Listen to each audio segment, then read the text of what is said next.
failed my people. My creator, Wrath of Sajak, will descend upon Kharak in an unimaginable hailstorm of fire and death. Know that you will one day bring this fate upon us all.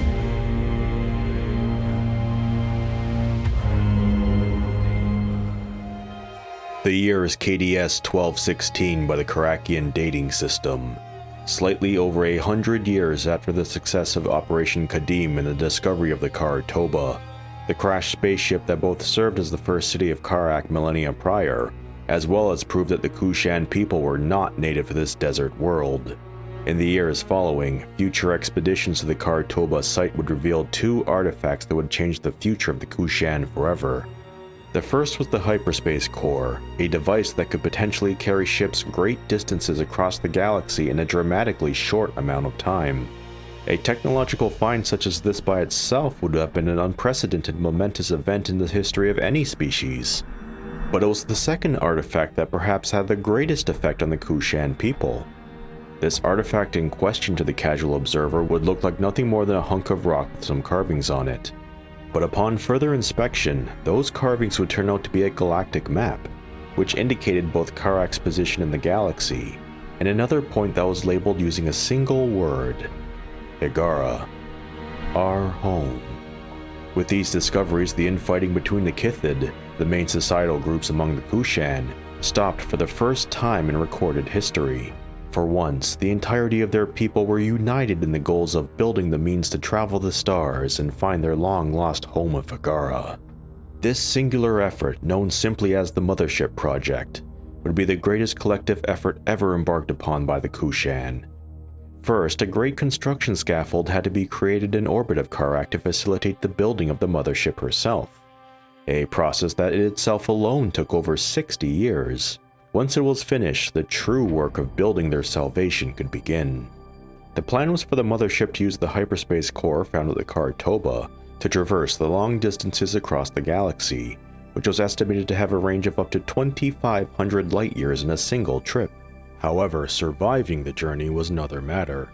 Due to the unknown nature of what waited for them out in the galaxy, the Mothership was designed with the ability to create other spacecraft based on whatever need would arise. In that regard, her production capabilities ranged from building resource collectors and strike craft, all the way up to, at the time, theoretical super capital ship class.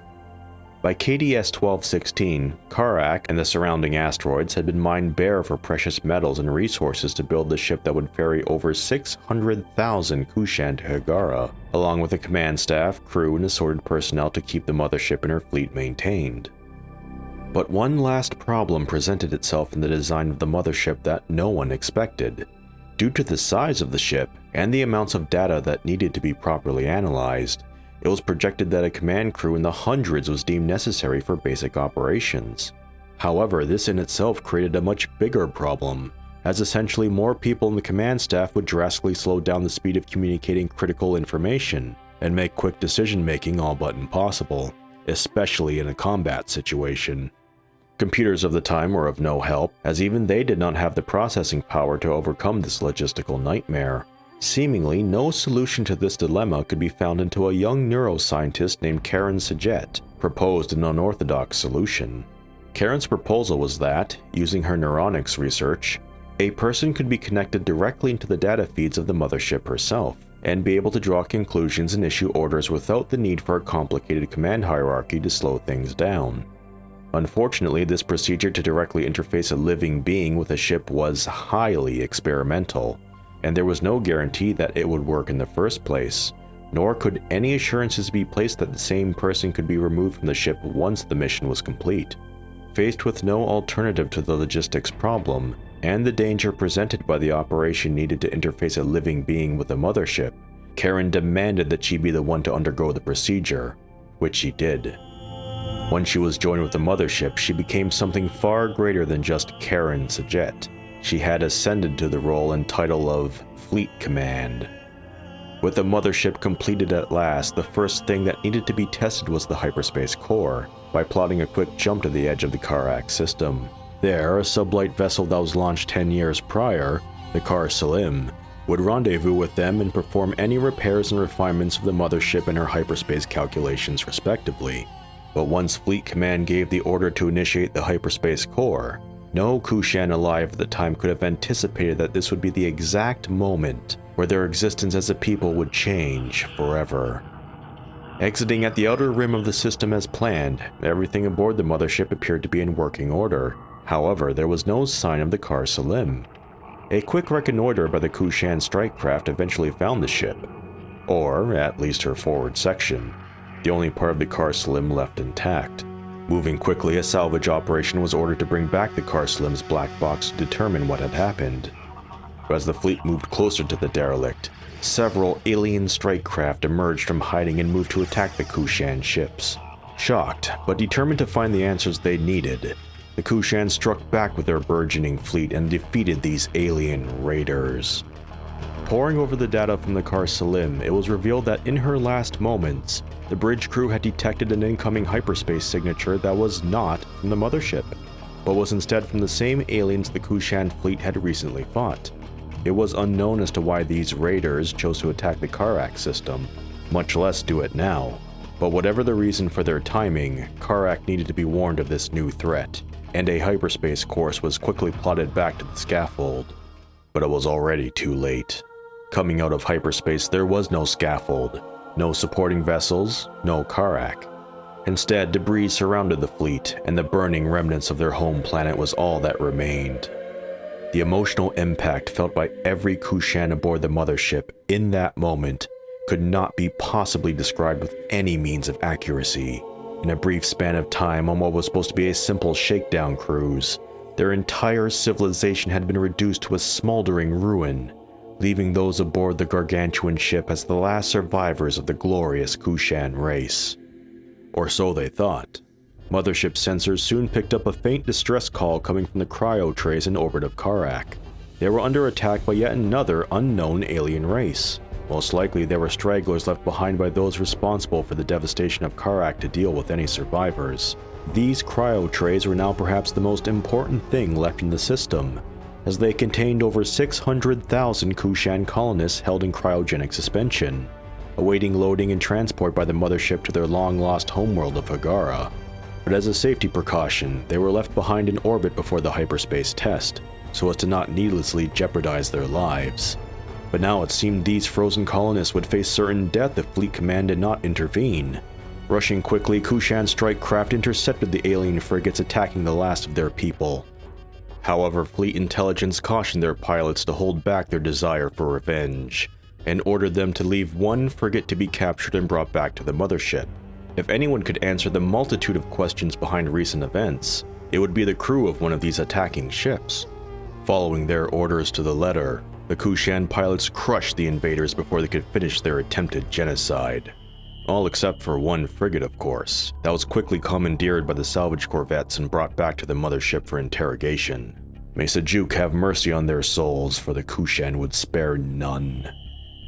After an indeterminate amount of time, the interrogations were finished, with the alien crew mysteriously not surviving the process. Regardless, a wealth of information was uncovered as to the assault on Kharak. The ones who perpetrated this attack on their world were the Taiidan, who were the leaders of a massive interstellar government known as the Taiidan Empire. Over 4,000 years ago, the Kushan themselves, apparently, had entered into an agreement with the Taiidan that prevented them from developing hyperspace technology for unexplained reasons. When the mothership conducted its first hyperspace test, the energy emissions were detected by the Outer Rim Taiidan fleet, and under direct orders from their emperor, were sent to Kharak to wipe out the planet with an atmosphere deprivation weapon as punishment for violating the agreement. This revelation was stunning. The Kushan people were nearly exterminated over an agreement no known living being ever remembered, besides the Taiidan. There was nothing left for them now, but the Kushan exiles could not stay here among the ashes of their world and simply die. The only course of action left to Fleet Command and the mothership crew was to continue with the mission, return to Hagara. But not before they took their revenge on the Taiidan fleet that destroyed Kharak. The dead world behind them deserved no less. However, the fleet needed to build up their forces for the arduous battles ahead of them. With this in mind, Fleet Command ordered a hyperspace course be plotted to a mineral-rich asteroid field in an area known as the Great Wastelands. There, the Kushans could harvest the raw materials needed to bolster and support their fleet and operations. But during the course of extracting the raw materials they needed, yet another new alien ship chose to reveal itself to the Kushan. This time, however, it was friendly. The vessel in question was a Bentusi Exchange ship, who wished to establish relations with the new exiles for the purposes of trade. At this particular moment in time, the Bentusi were keen to trade the scientific knowledge to create ion cannons, in exchange for a certain portion of the resources they were harvesting. Fleet Command accepted. Such a powerful offensive technology would be nothing but a boon when the fleet would finally take the fight to the Taiidan. But the Bentusi needed to keep this new relationship secret, and withdrew quickly once the deal was finished. The Tyrannic Raiders, allies of the Taiidan, and the same race who attacked the Kar Salim, were on an intercept course with the Kushan Mothership, but with their fleet armed with the new ion cannons, the Kushan made short work of the Tyrannics. The stage was now set for the showdown between the Kushan exiles and the Taiidan Outer Rim fleet. After a quick pause to repair damage from the battle with the Tyrannics, the Kushans jumped further into the Great Wastelands to where fleet intelligence estimated the Taiidan forces were. They were correct. Once battle was joined, the Kushan hit the Taiidan navy with the unyielding fury of their people. No Taiidan ship was spared. Anytime a Kushan was lost in battle, the others fought all the harder with their endless determination. Inevitably, the space surrounding them became filled with the broken metal carcasses of their enemies. The Kushan had triumphed. As the last of the Taiidan fleet wreckage spread out into the endless realms of space, the Kushan took stock. Killing the people directly responsible for the burning of Kharak would not bring their loved ones back, but at least the ghosts of their people could at least find some peace. But the journey was just beginning, and the distance to Hagara, their original homeworld, was still vast, and there was still the issue of the Taiidan and their emperor. With the destruction of their fleet, the Kushan had now proven themselves a threat, and the Taiidan Empire could not simply ignore their existence now. The Homeworld War had just begun.